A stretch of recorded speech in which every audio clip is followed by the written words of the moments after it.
الحمد لله نحمده ونستعينه ونستغفره ونؤمن به ونتوكل عليه ونعوذ بالله من شرور أنفسنا ومن سيئات أعمالنا من يهده الله فلا مضل له ومن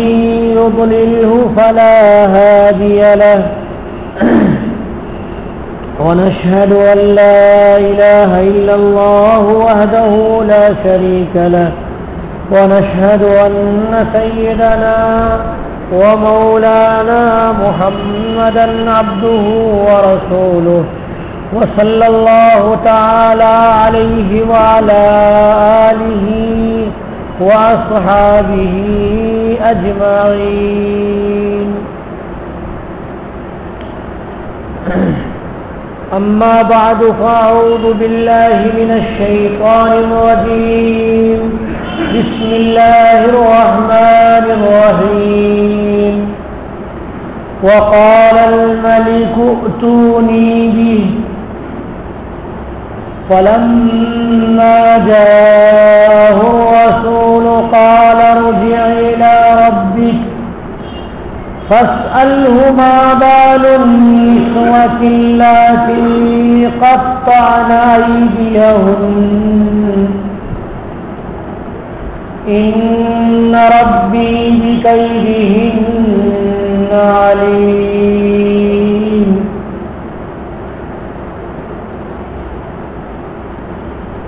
آمنت بالله صدق الله العظيم.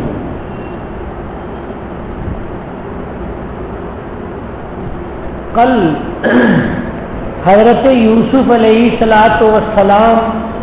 کے خواب کو بیان، حضرت یوسف علیہ السلام کی تعبیر کو بیان کیا گیا تھا کہ بادشاہ نے خواب دیکھا تھا کہ 7 مونچی گائیں ہیں جو پانی سے نکل کر کے آئی ہیں، 7 پتلی گائیں ان کے بعد آئی ہیں. 7 پتلی گایوں نے موٹی گایوں کو نگل لیا اور 7 ہری بالیاں ہیں اور 7 سوکھی بالیاں ہیں. سوکھی بالیاں ہری بالیوں پہ لپٹ گئی اور ہری بالی ختم ہو گئی تو بادشاہ کو بہت زیادہ تعجب ہوا اور اس نے حضرت یوسف علیہ السلام کے پاس خواب کی تعبیر کے لیے بھیجا. جب بادشاہ کو خواب کی تعبیر معلوم ہو گئی تو اس نے اس آدمی سے کہا جو خواب کی تعبیر پوچھ کر کے جیل سے لایا تھا، اس سے کہا کہ جاؤ جس آدمی نے خواب کی تعبیر بتائی ہے اس کو بلا کر کے لے آؤ. یہ بہت بڑے آدمی معلوم ہو رہے ہیں، تم سارے لوگوں میں سب سے بڑے معلوم ہو رہے ہیں، اس لیے ان کو میرے پاس لے کر کے آؤ. جب وہ دوبارہ پہنچا اور جیل میں حضرت یوسف علیہ السلام سے کہا کہ چلیے آپ تشریف لے چلیے، بادشاہ سلامت آپ کو بلا رہے ہیں. حضرت یوسف علیہ السلام نے یہ کہا کہ جاؤ بادشاہ کے پاس دوبارہ اور دوبارہ جا کر کے پوچھو کہ ان عورتوں کا کیا حال ہو گیا، ان عورتوں کا کیا حال ہے جنہوں نے اپنے ہاتھ کاٹے تھے. یعنی بادشاہ سے یہ پوچھو جا کر کے کہ میری غلطی تھی یا ان عورتوں کی غلطی تھی، مجھے جو جیل میں رکھا گیا یہ جرم کی وجہ سے رکھا گیا یا مجھے بے جرم ہونے کے باوجود بے قصور ہونے کے باوجود اتنے سال تک جیل میں رکھا گیا۔ بادشاہ کے پاس جب یہ واپس گیا تو بادشاہ نے ان عورتوں کو بلایا اور ساتھ ساتھ زلیخا کو بھی بلایا، جو عزیز کی بیوی تھی، وزیر اعظم کی بیوی تھی یا خزانچی کی بیوی تھی، اس کو بلایا۔ ساری عورتوں نے کہا کہ ہم نے یوسف علیہ السلام کے اندر کوئی خرابی نہیں دیکھی، یوسف تو بالکل فرشتے تھے اور انہوں نے ایک لمحہ کے برابر بھی شہوت کی طرف رجوع نہیں تھا، شہوت کی طرف دیکھا نہیں۔ اور زلیخا سے پوچھا کہ کیا تیرا حال تھا، تو زلیخا نے بھی کہا کہ ایک بار نہیں بار بار یہ بات واضح ہو گئی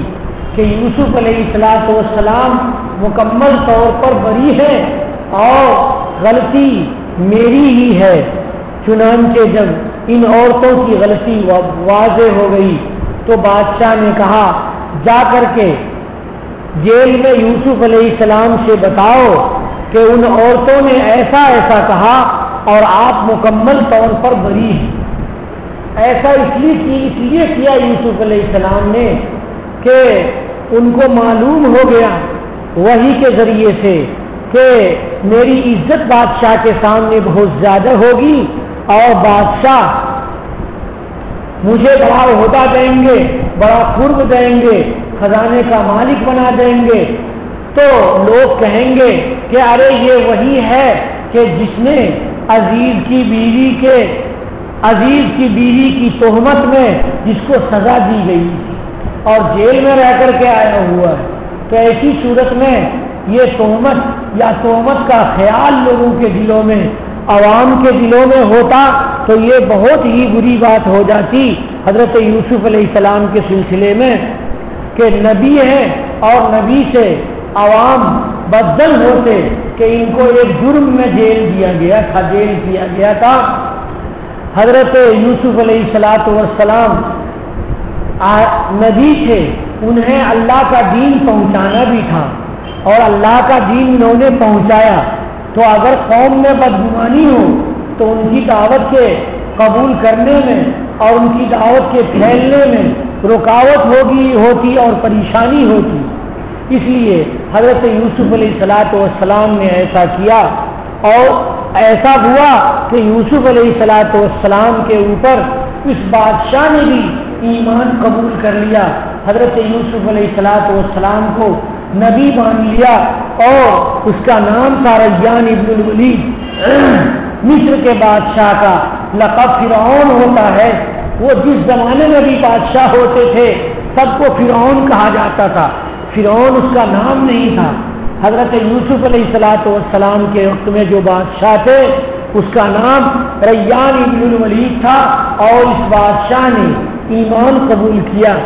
اور آپ کو معلوم ہونا چاہیے کہ زلیخا نے بھی ایمان قبول کر لیا۔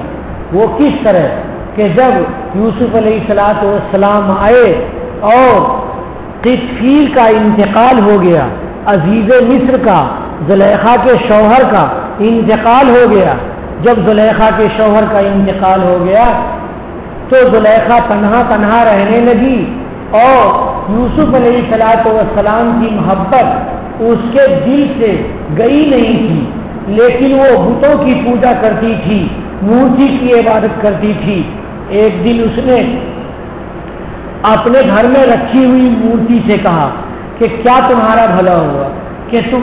تمہاری اتنی میں نے پوجا کی، کوئی فائدہ نہیں ہوا، اس بڑھاپے میں بھی اب میرا کوئی تم سے بھلا نہیں ہو رہا ہے، میں چاہتی ہوں کہ یوسف سے میری شادی ہو جائے لیکن تو میری مدد نہیں کر رہا ہے۔ اس لیے سارے بتوں کو توڑ کر کے اور زلیخا نے اپنے گھر سے پھینک دیا اور کہا کہ میں اسی خدا کی پوجا کرتی ہوں، اسی خدا کو مانتی ہوں جس خدا کو یوسف مانتے تھے اس گھر میں رہتے ہوئے۔ چنانچہ زلیخا نے توحید کو قبول کر لیا اور بتان باطل کا انکار کر دیا۔ اس کے بعد وہ اس کے پاس بہت سارے جواہرات، بہت سارے زیورات بہت بڑا محل تھا، ان سارے سب کو یہ زلیخا نے تھوڑے تھوڑے وقفے کے بعد وہ ختم کرنا شروع کیا، یہاں تک کہ ساری دولت ختم ہو گئی۔ اس کے بعد زلیخا ایک راستے کے کنارے اس نے اپنا ایک مکان بنایا، پھوس اور بانس کا جھوپڑا بنایا اور اسی میں رہنا شروع کیا۔ اس کا یہ خیال تھا کہ یوسف جیل میں ہیں اور یوسف جیل سے رہا ہو چکے ہیں اور رہا ہو کر کے بادشاہ کے محل میں رہتے ہیں، وہ جب گزریں گے تو یہاں پر سے گزریں گے۔ چنانچہ یوسف علیہ السلام کی سواری گزرتی تھی، بہت بڑی سواری گزرتی تھی، گھوڑے کی ہنہناہٹ، گھوڑے کے چلنے اور ٹاپ کی آواز سن کر کے زلیخا باہر آتی تھی اور وہ آواز دیتی تھی، لیکن بھیڑ میں، اور ظاہر سی بات ہے کہ وہ تو وزیر تھے تو ان کے ساتھ کتنا بڑا لشکر رہتا ہوگا کہ جس کی وجہ سے زلیخا کی آواز یوسف علیہ السلام تک نہیں پہنچتی تھی۔ ایک مرتبہ ایسا ہوا کہ حضرت یوسف علیہ السلام گزر رہے تھے اور زلیخا نے آواز دی اور اللہ تبارک و تعالیٰ نے ہوا کو حکم دیا کہ زلیخا کی آواز یوسف علیہ السلام تک پہنچا دو۔ چنانچہ جب یوسف علیہ السلام کے کان میں زلیخا کی آواز پڑی تو حضرت یوسف علیہ السلام ٹھہر گئے اور ان کی بات سننے لگے۔ کہا کہ کیا بات ہے، تو کون سی عورت ہے؟ تو اس نے کہا کہ میں وہی زلیخا ہوں جو محل میں رہتی تھی، عزیز مصر کی بیوی۔ حضرت یوسف علیہ السلام دنگ رہ گئے کہ وزیر اعظم کی بیوی اور وہ محل میں رہنے والی کیا سے کیا اللہ تبارک و تعالیٰ نے کر دیا کہ آج وہ سڑک کے کنارے رہ رہی ہے۔ زلیخا نے اللہ رب العالمین سے دعا کی کہ اے اللہ، آپ کا عجیب کرشمہ ہے کہ جو ملکہ تھی اور جو وزیر اعظم کی بیوی تھی، اور تو آپ نے بادشاہ کی بیوی کو، وزیر اعظم کی بیوی کو تو فقیر بنا دیا ہے، اور جو غلام تھا بادشاہ کے اور وزیر اعظم کے گھر کا نوکر تھا یوسف، اس کو آپ نے اے اللہ وزیر اعظم بنا دیا ہے۔ عجیب بات ہے، یہ اس لیے کیا ہے اے اللہ کہ میں جانتی ہوں کہ میرے گناہ کی وجہ سے، میری زنا کی طلب کی وجہ سے اور میری بدنیتی کی وجہ سے اور میرے فکر کی غلطی کی وجہ سے اے اللہ آپ نے وزیر اعظم کی بیوی ہونے کے باوجود مجھے فقیر کی بیوی بنا دیا، اور مجھے فقیر کی بیوی کیا کہ شوہر بھی نہیں ہے، فقیر بنا دیا۔ اور اے اللہ، یوسف کو عصمت کی وجہ سے اور یوسف کو گناہوں سے بچنے کی وجہ سے اے اللہ آپ نے بادشاہ کا نائب بنا دیا، وزیر اعظم بنا دیا اور مصر کے خزانے کا مالک بنا دیا۔ حضرت یوسف علیہ السلام کے پاس جب یہ آدمی پہنچا کہ آپ جیل سے تشریف لے چلیے، تو حضرت یوسف علیہ السلام نے کہا تھا کہ جا کر کے زلیخا کے بارے میں پوچھو، بلکہ زلیخا کا نام احتراماً نہیں لیا اور ان عورتوں کا نام لیا کہ جن عورتوں نے اپنے ہاتھ کاٹ لیے تھے۔ حضرت یوسف علیہ السلام نے کہا ماں بال نسوۃ اللہ کی قطعن ایدیہن، ان عورتوں کا کیا حال ہوا کہ جن عورتوں نے اپنے ہاتھ کاٹ دیے۔ یہاں پر مفسرین نے نقطہ لکھا ہے کہ زلیخا کا احسان یوسف علیہ السلام کے سر پہ یوسف علیہ السلام کے سر پہ تھا۔ کیا تھا کہ گھر میں رہتے تھے، کھانا پینا کھاتے تھے، تو اور عزیز مصر نے مارکیٹ سے خرید کر کے اور ان کو اپنے گھر میں لا کر کے عزت دی، اس لیے اس احسان کی وجہ سے حضرت یوسف نے زلیخا کا نام نہیں لیا اور بادشاہ کو کہا، اور بادشاہ کے فرستادہ کو کہا کہ جا کر کے معلوم کرو کہ جن عورتوں نے اپنے ہاتھ کاٹ لیے ان کا کیا حال ہے۔ چنانچہ بادشاہ نے، میں نے بتایا کہ ساری عورتوں کو اکٹھا کیا اور یوسف علیہ السلام کی برات کا اظہار ساری عورتوں نے کیا اور اپنے گناہ کا اظہار ساری عورتوں نے کیا، اور ادھر شہر میں بالکل ماحول ماحول سناٹے کا ہو گیا تھا اس معاملے میں کہ یوسف علیہ السلام کے حسن کا چرچا تھا، اب کوئی حسن کا چرچا نہیں رہ گیا۔ حضرت یوسف علیہ السلام کے پاس دوبارہ بادشاہ نے بھیجا اپنے فرشتادہ کو کہ جاؤ اور اس بزرگ شخصیت کو جیل سے چھڑا کر کے لے کر کے جیل سے نکال کر کے لے کے آؤ۔ حضرت یوسف علیہ السلام نے کہا کہ اچھا ٹھیک ہے میں چلتا ہوں، لیکن ساتھ ہی ساتھ حضرت یوسف علیہ السلام نے اپنے سلسلے میں تواضعاً یہ کہا کہ اے اللہ، میں اپنے نفس کی برات نہیں کرتا، میں اپنے نفس کی پاکیزگی بیان نہیں کرتا۔ کیوں کہ نفس تو برائیوں کا حکم دینے والا ہے اور عام انسانوں کا نفس برائیوں کا ہی حکم دیتا ہے۔ آپ لوگوں کو شاید یہ بات معلوم ہوگی کہ نفس کی 3 قسمیں ہیں۔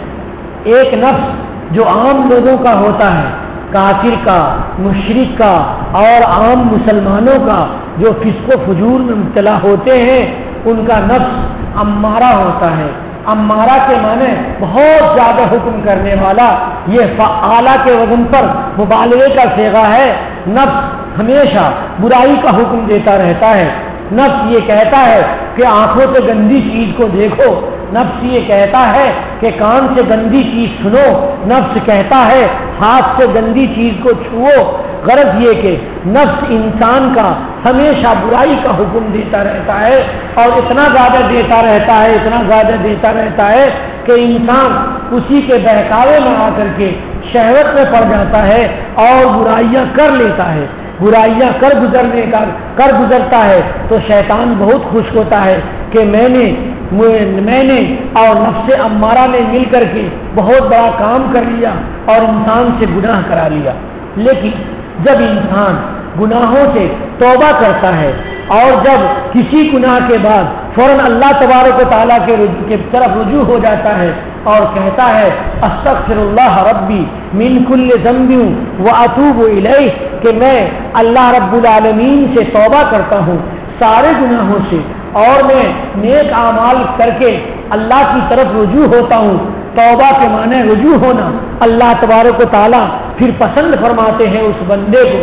تو جو بندہ عام قسم کا ہوتا ہے اس کا نفس تو امارہ ہی ہے ہوتا ہے، لیکن جب بندہ گناہوں سے توبہ کی طرف متوجہ ہوتا ہے تو اس کا نفس بدل جاتا ہے، یعنی نفس کی حالت بدل جاتی ہے، نفس کی کیفیت بدل جاتی ہے، اور وہ کیفیت لوامہ کی ہو جاتی ہے، یعنی نفس ملامت کرنے لگتا ہے۔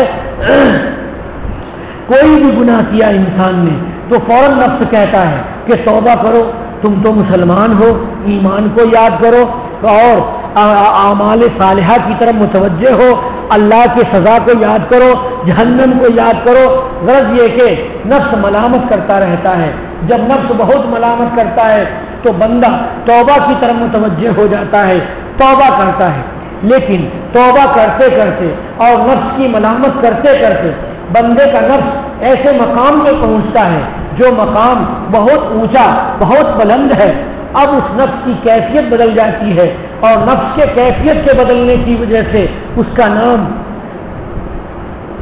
مطمئنہ ہو جاتا ہے، اس کا نام مطمئنہ ہو جاتا ہے۔ گویا کہ نفس نے مجاہدہ کرتے کرتے اپنی حالت کو بدلتے بدلتے ایسے مقام کو اختیار کر لیا ہے جس مقام پہ اسے اطمینان حاصل ہے، اور وہ گناہ کی طرف اس کا ذہن بھی نہیں جاتا، گناہ کی طرف اس کی آنکھ بھی نہیں جاتی، گناہ کی طرف اس کے کان بھی نہیں جاتے، گناہ کی طرف اس کو سوچتا بھی نہیں، ذرہ برابر قلب کا میدان بھی نہیں ہوتا۔ شیطان پستہ ہو جاتا ہے، شیطان ذلیل ہو جاتا ہے۔ اب وہ بندہ مطمئنہ دل کا، مطمئنہ نفس کا مالک ہو جاتا ہے۔ یہ جو مطمئنہ نفس ہے یہ بڑے بڑے اولیاء کرام کا نفس ہوتا ہے، اور اس سے آگے بڑھ کر کے جو نبوت کا مقام ہے، انبیاء کرام علیہ الصلوۃ والسلام کا درجہ ہے، وہ نفس مطمئنہ والی شخصیات کا درجہ ہے۔ غرض یہ کہ اللہ تبارک و تعالیٰ اس نفس کو، نفس کی کیفیات کو بدلتے رہتے ہیں، اور کیفیات بدلتے بدلتے نفس جو اونچے مقام پہ پہنچتا ہے اس بلند مقام کا نام نفس مطمئنہ ہوتا ہے۔ مثال کے طور پہ یوں سمجھیے کہ تھرمامیٹر ہے، بخار ناپنے کا آلہ ہے، اس بخار ناپنے کے آلے میں بخار تھوڑا ہوتا ہے تو اس کے اندر جو پارا ہوتا ہے وہ تھوڑا اوپر کو چڑھتا ہے، اور زیادہ ہوتا ہے تو اور اوپر کو چڑھتا ہے، اور زیادہ ہوتا ہے تو اور اوپر کو چڑھتا ہے۔ تو اسی طرح سے آپ سمجھیے کہ جب انسان کے اندر ایمان کی حرارت تھوڑی ہوتی ہے، بہت تھوڑی ہوتی ہے، تو تھرمامیٹر کا پارا تھوڑا ہی آگے بڑھتا ہے اور اس وقت وہ فسق و فجور میں بھی مبتلا ہوتا ہے، اس لیے اس کا نفس امارہ کہلاتا ہے۔ اور جب ایمان کی حرارت، توبہ کی گرمی، انابت اللہ کی کا جوش اور استغفار کی حرارت آگے کو بڑھتی ہے تو جس طرح سے تھرمامیٹر کا پارا اوپر جاتا ہے ویسے انسان کی حالت اور انسان کی نفسیاتی حالت ترقی کر کے نفس امارہ کی طرف چلی جاتی ہے اور نفس ان کا امارہ ہو جاتا ہے۔ اور جب انسان اور بھی زیادہ مجاہدہ کرتا ہے وہ تو مجاہدہ کرتے کرتے ولایت کا مقام سے حاصل ہوتا ہے اور اس ولایت کے مقام میں اس کا نفس مطمئنہ ہو جاتا ہے، گناہ کی طرف متوجہ نہیں ہوتا۔ اور انبیاء کرام جتنے ہیں ان کا نفس ہمیشہ ہمیشہ کے لیے مطمئنہ ہوتا ہے، ذرہ برابر کے لیے لوامہ نہیں ہوتا، ذرہ برابر کے لیے امارہ نہیں ہوتا۔ لیکن حضرت یوسف علیہ نبینا وعلیہ الصلاۃ والسلام ہے کہ آپ اپنے نفس کو امارہ کہتے ہیں کہ اے اللہ میں اپنے نفس کی برات نہیں کرتا، کیوں کہ نفس تو ذلیل ہے اور وہ برائیوں کا حکم دینے والا ہے، لیکن آپ کی رحمت جس نفس پہ ہو جاتی ہے وہ نفس برائیوں سے بچ جاتا ہے۔ گویا کہ اپنے نبوت کے مقام کو بتا رہے ہیں کہ میں جس نبوت کے مقام پہ ہوں اللہ تعالیٰ یہ محض آپ کا کرم ہے اور میرا نفس مطمئنہ ہو گیا، یہ محض آپ کے فضل سے ہو گیا، آپ نے استثناء کر لیا، ورنہ تو نفس تو حقیقت میں برائی کا حکم دینے والا ہے۔ جب زلیخا کے گھر میں تھا اور گھر کے سارے دروازے بند تھے اور گناہ کا بالکل موقع تھا، اس وقت نفس امارہ اگر ہمارا ہوتا اور آپ کی رحمت اگر ساتھ نہ ہوتی تو میں زلیخا کے ساتھ زنا کر لیتا اور میرے دامن پہ بلکہ نبوت کے دامن پہ داغ لگ جاتا۔ گویا کہ اللہ تبارک و تعالیٰ کی رحمت ہوئی، اس وجہ سے اے اللہ آپ کی رحمت کی وجہ سے ہی میں گناہوں سے بچ سکا۔ غرض یہ کہ یوسف علیہ السلام دعا کرنے لگے اور جیل میں اللہ رب العالمین سے اپنے نفس کے سلسلے میں اظہار کرنے لگے کہ میں نفس سے بری نہیں ہوں۔ اور یوسف علیہ السلام نے نہایا دھویا اور اچھا کپڑا، صاف ستھرا کپڑا پہنا اور اس کے بعد جیل کے ساتھیوں کو الوداع کہا کہ اے ساتھیوں اب میں جاتا ہوں تم سے، اب تمہاری حفاظت اللہ تبارک و تعالیٰ کریں، پہلے تو نبی کے ذریعے سے تمہاری حفاظت ہو رہی تھی، اب میں یہاں سے جا رہا ہوں، اب تم اللہ کے حوالے ہو۔ حضرت یوسف علیہ السلام باہر نکلے، بادشاہ کے کہتے ہیں مفسرین کہ بادشاہ نے 70 سواریاں بھیج رکھی تھی، بہت زیادہ استقبال کے لیے ان کا انتظام کر رکھا تھا۔ غرض یہ کہ حضرت یوسف علیہ السلام سواری پہ، شاہی سواری پہ سوار ہوئے اور وہاں سے نہایت عزت کے ساتھ بری ہو کر کے اور بادشاہ کے دربار میں پہنچتے ہیں۔ حضرت یوسف علیہ السلام نے بادشاہ کو السلام علیکم ورحمۃ اللہ وبرکاتہ کہا تو بادشاہ نے کہا کہ یہ کون سی زبان ہے؟ بادشاہ ساری 70 زبانیں جانتا تھا، مفسرین لکھتے ہیں کہ بادشاہ 70 زبانیں جانتا تھا مگر عربی زبان نہیں جانتا تھا۔ تو حضرت یوسف علیہ السلام نے کہا کہ یہ میرے پردادا حضرت اسماعیل علیہ السلام کی زبان ہے، حضرت یا اسحاق علیہ السلام کے بھائی یعنی دادا کے پردادا کے بھائی حضرت اسماعیل علیہ السلام کی زبان ہے، اور یہ زبان ہے جو جنت کی زبان ہے، یہ زبان ہے جو حضرت آدم علیہ السلام بولتے تھے۔ غرض یہ کہ حضرت یوسف علیہ السلام نے عربی زبان میں سلام کیا، بادشاہ عربی زبان نہیں جانتا تھا وہ مرعوب ہو گیا کہ ان کو زبان کا علم بھی بہت زیادہ ہے. پھر حضرت یوسف علیہ الصلوۃ والسلام نے بادشاہ سے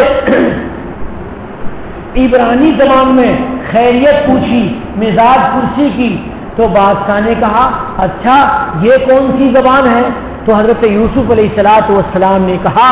کہ یہ میری مادری زبان ہے، اور میرے باپ حضرت یعقوب علیہ الصلوۃ والسلام کا خاندان کنعان میں بستا ہے، ان سب کی زبان یہی عبرانی زبان ہے، اور عبرانی زبان انبیاء بنی اسرائیل کی زبان ہے. حضرت بادشاہ بہت مرعوب ہوا کیونکہ وہ 70 زبان جانتا تھا مگر ان دونوں زبانوں سے واقف نہیں تھا. حضرت یوسف علیہ السلام کی مکانت، حضرت یوسف علیہ الصلوۃ والسلام کا مرتبہ، حضرت یوسف علیہ الصلوۃ والسلام کی منزلت یا بادشاہ کے دل میں بیٹھ گئی. اور بادشاہ نے بٹھا کر کے حضرت یوسف علیہ الصلوۃ والسلام سے کہا کہ آپ دوبارہ وہ خواب کی تعبیر بتائیے جس خواب کی تعبیر آپ نے میرے فرستادہ کو اور شراب پلانے والے نوکر کو آپ نے بتائی، اس کے واسطے سے جو خواب کی تعبیر بتائی دوبارہ آپ مجھے خواب کی تعبیر بتائیں. چنانچہ حضرت یوسف علیہ الصلوۃ والسلام بادشاہ کے ساتھ خلوت میں بیٹھے اور آپ نے پورے خواب کی تعبیر بتائی کہ بادشاہ سلامت، یہ جو 7 سال آنے والے ہیں یہ سارے 7 سال ایسے ہیں کہ بہت زیادہ پیداوار ہوگی اور بہت زیادہ بارش ہوگی، بہت زیادہ خوشحالی رہے گی. اس لیے آپ بھی کھیتی کیجیے اور پورے ملک میں اعلان کر دیجیے کہ سارے کسان خوب کھیتی کریں. جب بہت زیادہ وہ کھیتی کریں تو اس کے ساتھ یہ بھی فرمان جاری کیجیے کہ کھیتیوں میں کاٹ کر کے اتنے ہی دانے کو گاہا جائے، اتنے ہی دانے کو بالیوں سے نکالا جائے جتنے غلے لوگ استعمال کر رہے ہیں، اور بقیہ غلوں کے یہ بالیوں کے اندر ہی ویسے ہی جگ کر کے رکھ دیا جائے، ٹال بنا کر کے جمع کر کے رکھ دیا جائے. چنانچہ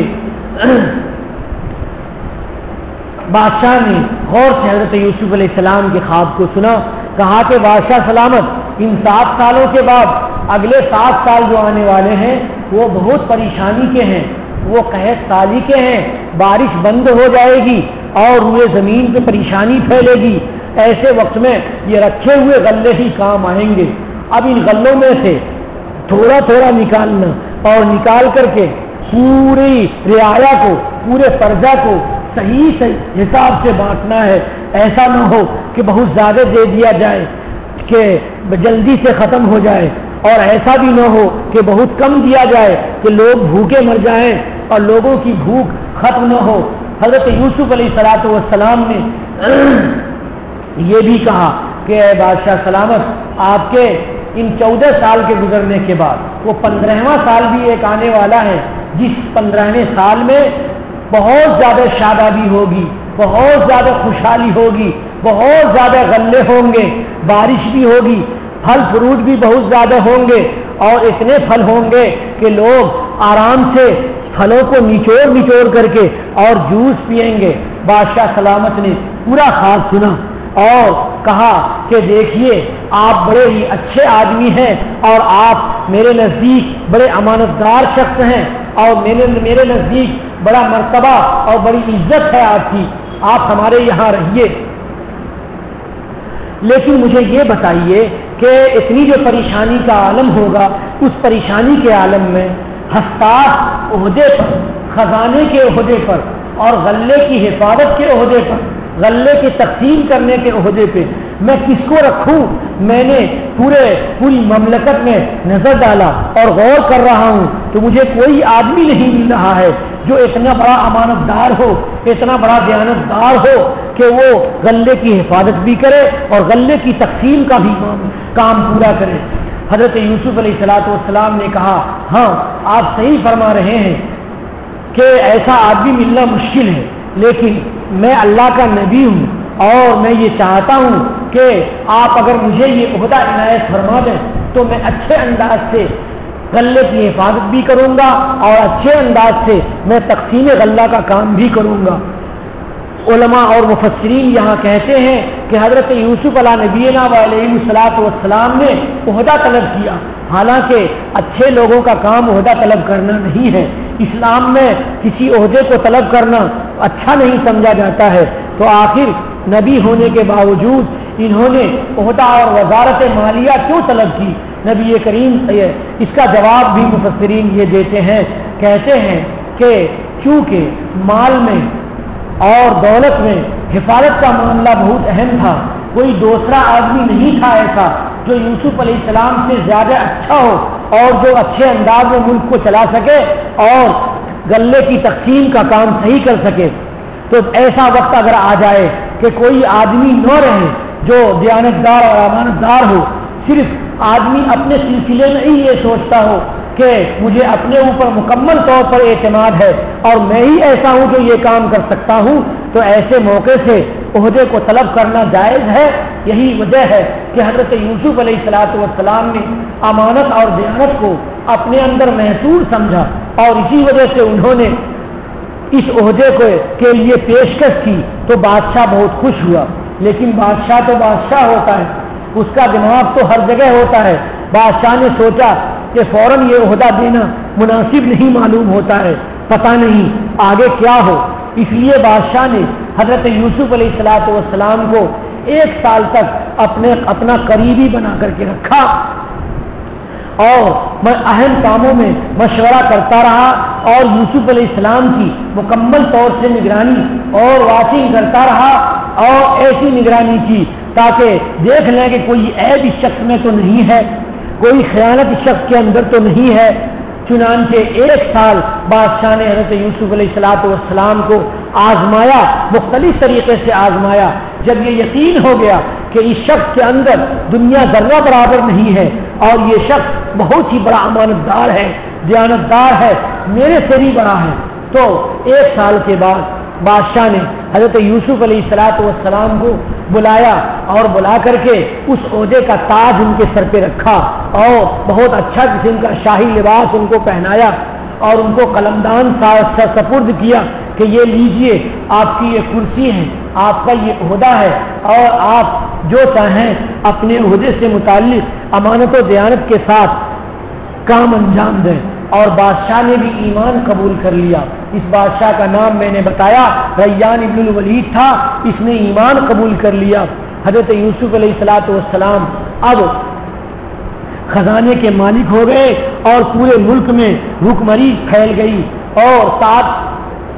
پورے ملک میں 7 سال تک غلے حفاظت کیے جانے لگے، اور پھر اگلے 7 سال جب آنے والے تھے تو وہ لوگ پریشان ہوئے، اور پریشان ہونے کے بعد ان لوگوں نے غلہ طلب کرنے کے لیے حضرت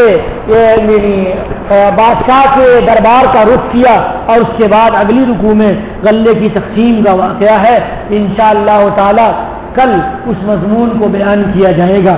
آج جو مضمون ابھی بیان کیا گیا اسی سے متعلق جو آیات ہیں، ان آیات کے ترجمے آپ سماعت فرمائیں۔ وَقَالَ الْمَلِكُ ائْتُونِي بِهِ، بادشاہ نے کہا کہ یوسف کو میرے پاس لے آؤ۔ فَلَمَّا جَاءَهُ الرَّسُولُ، تو جب بادشاہ کا فرشتادہ پہنچا یوسف علیہ السلام کے پاس جیل میں اور کہا کہ آپ تشریف لے چلیے، بادشاہ سلامت آپ کو بلا رہے ہیں، خواب کی تعبیر سن کر کے وہ بہت زیادہ خوش ہیں اور آپ کو بلا رہے ہیں۔ تو حضرت یوسف علیہ السلام نے کہا قال ارجع الی ربک، جاؤ اپنے بادشاہ کے پاس، فاسألہ ما بال النسوۃ اللاتی قطعن ایدیہن، جا کر کے پوچھو کہ ان عورتوں کا کیا حال ہو گیا۔ بال کے معنی حال، وہ بولتے ہیں کہ ما حالک وما بالک، کیف حالک کیف بالک، بال کے معنی حال،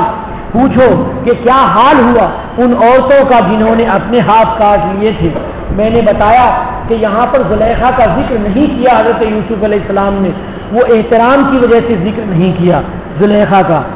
ان ربی بکیدہن علیم، بے شک میرے پروردگار ان کی ہیلا بازیوں کو اچھی طرح سے جانتے ہیں، ان کی مکاریوں کو اچھی طرح سے جانتے ہیں، ان کی چال کو اچھی طرح سے جانتے ہیں۔ قیدن کے معنی چال، مکاری، ہیلا بازی۔ قال ما خطبكن اذ راوتن یوسف عن نفسه. بادشاہ سلامت نے ان ساری عورتوں کو بلایا جن کو زلیخا نے دعوت دی تھی اور زلیخا کو بھی بلایا اور پوچھا کہ کیا ہوا تم لوگوں کا حال, کیا معاملہ ہے. خطب کہتے ہیں اہم ترین معاملے کو. کیا معاملہ تھا جب تم لوگوں نے یوسف کے اوپر ڈورا ڈالا. ڈورا ڈالنا یعنی یوسف کو اپنی ذات سے پھسلایا. قلنا حاشا للہ, ساری عورتوں نے مل کر کے گواہی دی کہ اللہ ہی کی ذات پاک ہے. ما علمنا علیہ من سوء, ہم نے یوسف کے اندر کوئی برائی نہیں دیکھی, یوسف میں کوئی برائی نہیں تھی, یہ تو نہایت ہی پاکیزت ہے. اور زلیخا نے بھی کہا قالت امرأۃ العزیز, اور عزیز مصر یعنی زلیخا نے کہا الآن حق حصل حق, اب حق واضح ہو گیا ہے. اب کتنا واضح ہوگا. ایک مرتبہ تو بچے نے گواہی دی اور بچے نے کہا کہ اگر کرتا پیچھے سے پھٹا ہے تو یوسف سچے ہیں, زلیخا جھوٹی ہے, تو اس وقت بھی حق واضح ہو گیا. اور ایک مرتبہ جب عورتیں اکٹھا تھیں اس وقت بھی ان عورتوں سے زلیخا نے صاف الفاظ میں کہا کہ انا راوتہ ہوں, کہ میں نے اس کو گناہ کی دعوت دی تھی اور میں نے اس پر ڈورے ڈالے تھے. فاستعصم, تو لیکن وہ اپنی عصمت کو بچا لیا. تو حضرت یہ یوسف علیہ السلام کی برات کا اظہار ایک مرتبہ تو زلیخا نے ساری عورتوں کی مجلس میں بھی کیا تھا اور اب آ کر کے بادشاہ کے سامنے بھی کہہ رہے ہیں. تو بادشاہ کے سامنے زلیخا کہتی ہے الآن حق حصل حق, اب تو حق واضح ہو گیا ہے, اب تو کوئی پوشید کی بات ہی نہیں رہی کہ یوسف کا دامن پاک ہے اور ہمارا دامن ناپاک ہے. انا راوتہ عن نفسی, میں نے ہی یوسف پہ ڈورے ڈالے تھے اپنی ذات سے پھسلانے کے لیے, میں نے ہی یوسف کو پھسلایا تھا. وَإِنَّهُ لَمِنَ الصَّادِقِينَ, بے شک یوسف البتہ سچوں میں سے ہیں, یعنی نہایت ہی صادق ہیں. یہ اللہ رب العالمین سے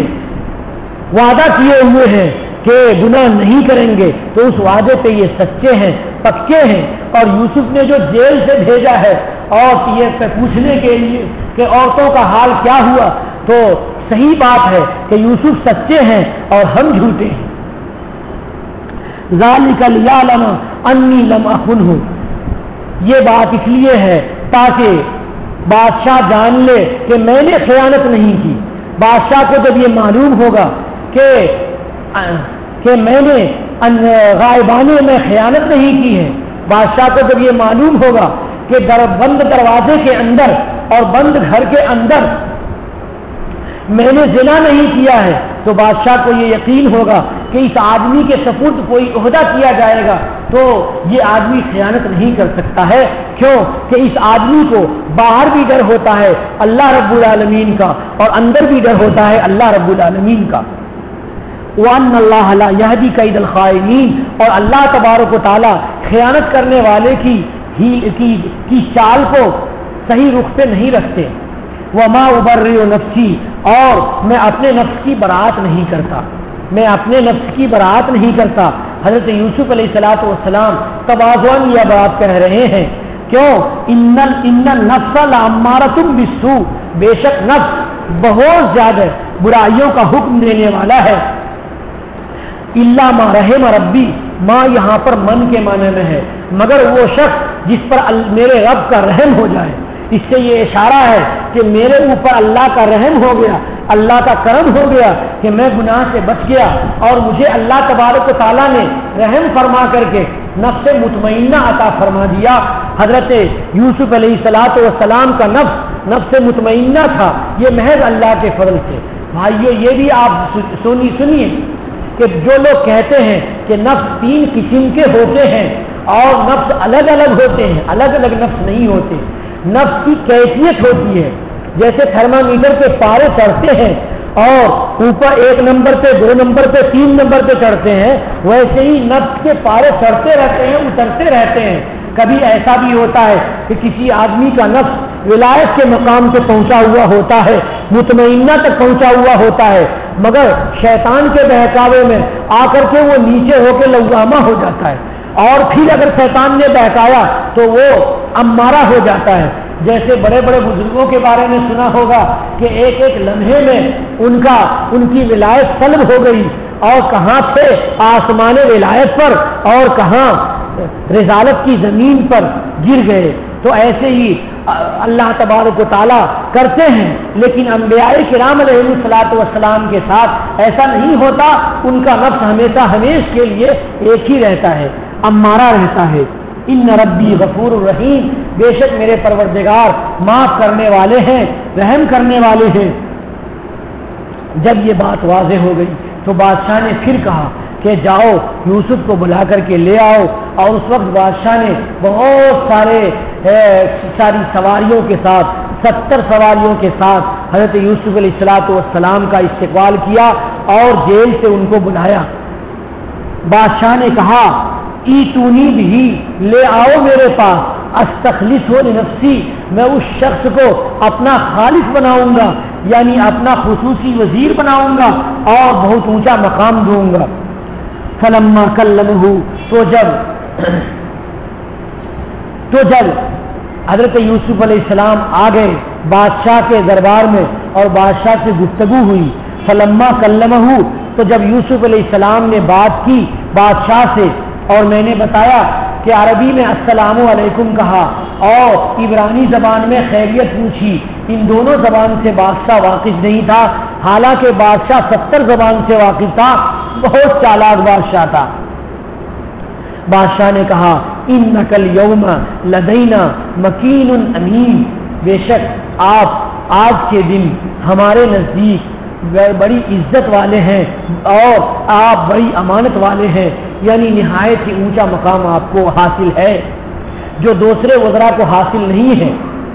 قال جعلنی علی خزائن الارض، تو تفصیلی گفتگو ہوئی تو بادشاہ کو کوئی آدمی ملا نہیں جس کو خزانے کا مالک بنایا جا سکے، تو بادشاہ کو حضرت یوسف علیہ السلام نے کہا اجعلنی علی خزائن الارض، مجھے زمین کے خزانے کا مالک بنا دیجیے۔ انی حفیظ علیم، بے شک میرے اندر دو صفت ہے، میں حفاظت کرنے والا ہوں۔ کہ غلے کی حفاظت کیسے ہوگی، 7 سالوں میں غلے کی حفاظت کس طرح سے ہوگی وہ میں جانتا ہوں، جیسا کہ خواب کی تعبیر کے ساتھ میں نے آپ کو کہلا بھیجا تھا اور ابھی آپ کو میں نے خلوت میں بتایا بھی، تو میں حفاظت کرنے والا ہوں۔ علیم، میں جاننے والا ہوں کہ کس آدمی کی کتنی ضرورت ہوگی اور اس کو غلہ کیسے تقسیم ہوگا۔ حضرت یوسف علیہ السلام جب غلہ تقسیم کرنے کا زمانہ آیا تو روزہ رہنے لگے، کھانا نہیں کھاتے تھے، ایک وقت کھاتے تھے تو دوسرے وقت بھوکے رہتے تھے، ایک دن روزہ رہتے تھے دوسرے دن بغیر روزے کے، بلکہ مفسرین نے لکھا ہے کہ ایسا اس لیے کرتے تھے حضرت یوسف علیہ السلام تاکہ وہ لوگ جن کے پاس غلہ نہیں پہنچتا ہے ان کو بھوکا رہ کر کے کیسا محسوس ہوگا، اس لیے وہ وہاں جاتے اس لیے وہ روزہ رہتے تھے تاکہ لوگوں کی تکلیف کا احساس ہو۔ تو بادشاہ کو ایسا ہی چاہیے کہ وہ رعایا کی تکلیف کے احساس کرے اور عام آدمی کی زندگی کو پریکٹیکلی طور پہ سمجھے کہ عام آدمی کیسے زندگی گزار رہے ہوں گے۔ حضرت یوسف علیہ السلام کھاتے نہیں تھے، کھاتے بھی تو ایک وقت کھاتے دوسرے وقت نہیں کھاتے تھے اور اکثر روزہ رہا کرتے تھے۔ تو بادشاہ نے کہا وہ کذالک، بادشاہ نے کہا کہ ٹھیک ہے میں آپ کو یہ عہدہ دیتا ہوں، لیکن مفسرین کہتے ہیں کہ 1 سال تک بادشاہ نے مزید آزمایا حضرت یوسف علیہ السلام کو اور اس کے بعد عہدہ عنایت فرمایا۔ اب حضرت یوسف علیہ السلام محل میں رہنے لگے اور وزارت مل گئی اور بہت ساری جو بادشاہت کے جو کام تھے وہ سارے کام کرنے لگے۔ ادھر عزیز مصر کا انتقال ہو گیا، یعنی زلیخا کے شوہر کا انتقال ہو گیا، اور میں نے بتایا کہ زلیخا بادشاہ سے فقیر ہو گئی اور محل سے سڑک پہ آ گئی اور سارے مال اس کے ضائع ہو گئے، لیکن حضرت یوسف علیہ السلام کا عشق اس کے اندر تھا باقی۔ اندھی ہو گئی تھی، نابینا ہو گئی تھی، آنکھوں سے نظر نہیں آتا تھا، اور بوڑھی ہو گئی تھی، بدن میں طاقت اور قوت نہیں تھی، ایسی ہو گئی تھی زلیخا۔ تو اب وہاں چلیے کہ میں نے بتایا کہ یوسف علیہ السلام گزر رہے تھے اور زلیخا نے آواز دی، تو ہر وقت گزرتے تھے تو آواز نہیں پہنچتی تھی، اور ایک مرتبہ ہوا نے اللہ تبارک و تعالیٰ کے حکم سے حضرت یوسف علیہ السلام تک زلیخا کی آواز پہنچا دی۔ تو حضرت یوسف رکے اور قریب گئے، پوچھا کہ یہ بدحال عورت تو کون ہے؟ تو اس نے کہا اوہو آپ مجھے پہچانتے نہیں، میں زلیخا ہوں، عزیز مصر کی بیوی۔ یہ سن کر کے یوسف علیہ السلام دنگ رہ گئے کہ کیا آسمان سے زمین پہ انسان گر گیا۔ زلیخا نے کہا ہاں معصیت کی وجہ سے، گناہ کی وجہ سے، زنا کی طلب کی وجہ سے دولت ہماری چلی گئی۔ بھائیوں، زنا کرنے والے کی دولت چلی جاتی ہے، زنا کرنے والے کے گھر سے دولت کی برکت پہلے اٹھتی ہے اور اس کے بعد دولت بھی رخصت ہو کر کے چلی جاتی ہے۔ تو زلیخا نے کہا کہ اس معصیت کی وجہ سے ہماری ساری دولت چلی گئی، اور آج میں سڑک کے کنارے پھوس کے اور گھاس کا مکان جھوپڑا بنا کر کے بیٹھی ہوئی ہوں، اور وہ کیوں؟ وہ آپ کے انتظار کرنے کے لیے۔ حضرت یوسف علیہ السلام رونے لگے، ان کو یاد آیا کہ میں غلام تھا، اللہ نے مجھے بادشاہ بنا دیا، اور زلیخا کے شوہر کا جو مقام اور جو عہدہ تھا وہ عہدہ اللہ نے مجھے عطا فرما دیا، اور زلیخا جو محل میں رہنے والی تھی آج اس کی ساری دولت لٹ گئی۔ رونے لگے حضرت یوسف علیہ السلام۔ ایک طرف اللہ تبارک و تعالیٰ کا شکر ادا کیا کہ اے اللہ آپ نے ہمیں جیل سے اس عہدے پر پہنچا دیا، اے اللہ آپ نے کنویں سے محل میں پہنچایا، اور پھر جیل کی پریشانی کے بعد اللہ آپ نے اس عہدے پہ مجھے پہنچا دیا۔ اور زلیخا کی حالت پر افسوس کرنے لگے حضرت یوسف علیہ السلام۔ بہرحال زلیخا نے کہا کہ ایسا ہی ہوتا ہے، گنہگاروں کو اللہ تبارک و تعالیٰ ایسا ہی کرتے ہیں۔ یوسف علیہ السلام نے کہا کہ اچھا بتاؤ کہ تمہاری کوئی ضرورت ہے؟ تو انہوں نے کہا کہ ہاں میری 3 ضرورت ہے، میری 3 ضرورت ہے۔ کہا کیا ضرورت ہے؟ کہا ایک ضرورت تو یہ ہے کہ آپ دعا کر دیجئے کہ اللہ میری نگاہ کو ٹھیک کر دے کہ روتے روتے میں اندھی ہو گئی۔ جس طرح سے حضرت یعقوب علیہ السلام کے دل میں یوسف علیہ السلام کی محبت جاگزی ہو گئی تھی، اور حضرت یعقوب علیہ السلام روتے روتے نابینا ہو گئے تھے، اسی طرح سے زلیخا کے دل میں حضرت یوسف علیہ السلام کا عشق ایسا بیٹھ گیا تھا کہ روتے روتے نابینا ہو گئی۔ حضرت یوسف علیہ السلام نے دعا کی اللہ رب العالمین سے کہ اے اللہ اس کے گھر میں رہتا تھا اور اس کا لقمہ میں کھاتا تھا، آج یہ بیوہ ہو گئی ہے اور بیکار بدھی ہو کر کے سڑک کے کنارے ہے، اے اللہ اس کی آنکھ کو لوٹا دیجیے۔ نبی تھے، اللہ رب العالمین نے ان کی دعا سنی اور زلیخا کی آنکھ لوٹ آئی، وہ نابینا تھی، بینا ہو گئی۔ اب زلیخا حضرت یوسف علیہ السلام کو دیکھ رہی ہے، لیکن کفر کی نگاہ سے نہیں، شرک کی نگاہ سے نہیں، ایمان کی نگاہ سے، کیونکہ بتوں کو توڑ کر کے انہوں نے حضرت یوسف کے خدا پر ایمان قبول کر لیا تھا، توحید کی گواہی دے دی تھی، حضرت یوسف علیہ السلام سے ایمان قبول کر لیا تھا، اس لیے اب وہ کافرہ نہیں ہے، لیکن حضرت یوسف علیہ السلام کو دیکھ رہی ہے۔ کہا اے یوسف تم سے ایک دوسری بھی درخواست ہے۔ کہا کیا درخواست ہے؟ کہا اللہ تبارک و تعالیٰ سے یہ دعا کر دیجئے کہ اللہ میری صحت ویسی ہی کر دے جیسے میں جوان تھی۔ حضرت یوسف علیہ السلام نے اللہ رب العالمین سے ہاتھ اٹھا کر کے دعا کی کہ اے اللہ زلیخا کو صحت عنایت فرما دیجئے اور اس کی پریشانی کے، اس کی صحت کے اضمحلال کو، اس کے بڑھاپے کو ختم فرما دیجئے، اس کے بدن میں طاقت عنایت فرما دیجئے۔ چنانچہ اللہ رب العالمین نے حضرت یوسف علیہ السلام کی دعا قبول فرمائی اور زلیخا مکمل طور پہ صحت مند نوجوان ہو گئی۔ مفسرین لکھتے ہیں کہ باقرہ ہو گئی، یعنی ایسی لڑکی ہو گئی جس کو شوہر نے چھوا تک نہیں ہے، ایسی ہو گئی حضرت یوسف علیہ السلام کی دعا کی برکت سے۔ زلیخا نے کہا کہ آپ سے ایک تیسری درخواست ہے، وہ یہ ہے، وہ درخواست یہ ہے کہ آپ مجھ سے نکاح کر لیجئے۔ حضرت یوسف علیہ الصلوۃ والسلام نے اپنی نگاہ نیچی کر لی اور سوچنے لگے۔ حضرت جبریل علیہ الصلوۃ والسلام پہنچتے ہیں اور حضرت یوسف علیہ الصلوۃ والسلام سے کہتے ہیں کہ یہ کافرہ نہیں ہے اور یہ مشرکہ نہیں ہے اور یہ اب بیوہ ہے اور اس کا بڑھاپے کا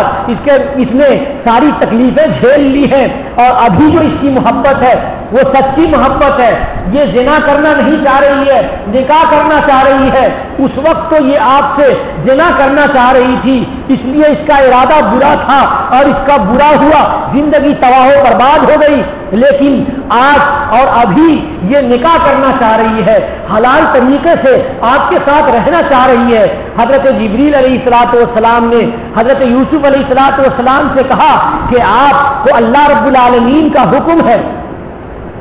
تفسیری روایتوں میں ایسا ہی لکھا ہوا ہے کہ اللہ رب العالمین کی طرف سے آپ کو نکاح کرنے کی اجازت ہے۔ چنانچہ حضرت یوسف علیہ الصلوۃ والسلام نے زلیخا کی اس درخواست کو پورا کیا، لیکن کیسے کیا؟ بادشاہ سلامت کو خبر ہوئی اور بادشاہ سلامت نے یوسف علیہ الصلوۃ والسلام کا رشتہ زلیخا کو دیا اور پھر زلیخا کا باضابطہ یوسف علیہ الصلوۃ والسلام سے نکاح ہوا۔ حضرت یوسف علیہ الصلوۃ والسلام کے لیے زلیخا بالکل کنواری لڑکی تھی، باکرہ لڑکی تھی۔ حضرت یوسف علیہ الصلوۃ والسلام کے لیے یا تو اللہ رب العالمین نے ان کو نئے طریقے سے کنواری بنا دیا ہوگا، یا یہ کہ یہ ایسی تھی کہ عزیز مصر جو جن کے پاس بچے بھی نہیں تھے اور وہ عورتوں کے ساتھ جمع پر قادر نہیں تھا، وسیع پہ قادر نہیں تھا، اس وجہ سے یہ زلیخا ایسی کی ایسی پاکیزہ اور باکرہ کنواری رہ گئی۔ چنانچہ حضرت یوسف علیہ الصلوۃ والسلام کے ساتھ رہنے لگی۔ اب کیا ہے کہ یوسف علیہ الصلوۃ والسلام کو نکاح ہونے کی وجہ سے زلیخا سے زیادہ محبت ہو گئی، اور زلیخا کو اتنی زیادہ حرارت محبت کی نہیں تھی جو اس زمانے میں تھی جب زنا کے لیے یوسف علیہ الصلوۃ والسلام کو زلیخا نے دعوت دی تھی۔ یہاں پر آ کر کے حضرت یوسف علیہ الصلوۃ والسلام کی محبت بہت زیادہ ہوئی۔ مفسرین لکھتے ہیں کہ حضرت یوسف علیہ الصلوۃ والسلام ان کو خلوت میں اپنے بیڈ روم میں بلا رہے ہیں اور زلیخا متوجہ نہیں ہو رہی ہے اور زلیخا بھاگنے لگی، تو حضرت یوسف علیہ السلام نے ان کا کپڑا پکڑا اور کرتا پھٹ گیا، تو زلیخا ہنسنے لگی اور کہنے لگی کہ یہ اسی کرتے کے پھٹنے کا بدلہ ہے کہ پہلے تو میں نے آپ کو گناہ کے لیے دوڑایا تھا اور آج آپ شوہر ہونے کی حیثیت سے مجھ سے محبت کر رہے ہیں، عشق کر رہے ہیں اور اپنے بیڈ روم میں مجھے بلا رہے ہیں، اور آج ایسا ہو گیا۔ اللہ تبارک و تعالیٰ نے حضرت یوسف علیہ الصلوۃ والسلام کو اور زلیخا کو ایک ساتھ رکھا۔ اسرائیلی روایتیں، تفسیری روایتیں ہیں، مزید تفصیل تو میں کل آپ کو بتاؤں گا۔ یوسف علیہ الصلوۃ والسلام سے دو لڑکے پیدا ہوئے، ایک کا نام افرایم رکھا یا افرایم رکھا اور دوسرے کا نام منشا رکھا۔ حضرت یوسف علیہ الصلوۃ والسلام یہ جائز طریقے سے زلیخا کے ساتھ رہنے لگے، اور پہلے جو زلیخا کا مطالبہ تھا وہ ناجائز مطالبہ تھا۔ آج یوسف علیہ الصلوۃ والسلام وزیر مملکت ہیں، وزیر مالیات ہیں اور خزانے کے مالک ہیں، اور اس وقت غلام تھے اور ایک گھر میں رہنے والے نوکر اور خادم تھے۔ اللہ تبارک و تعالیٰ کہتے ہیں وَكَذَلِكَ مَكَّنَّا لِيُوسُفَ فِي الْأَرْضِ، ایسے ہی ہم نے یوسف کو زمین میں جمایا، یعنی زمین میں بہت بڑا عہدہ اور بہت بڑی مملکت ان کو دے دیا، اور اس مملکت کو انہوں نے کئی سال تک چلایا، 15 سال تک تو یقیناً چلایا، اور اس کے علاوہ کتنے سال چلایا مجھے معلوم نہیں۔ يَتَبَوَّأُ مِنْهَا حَيْثُ يَشَاءُ، یہ مملکت میں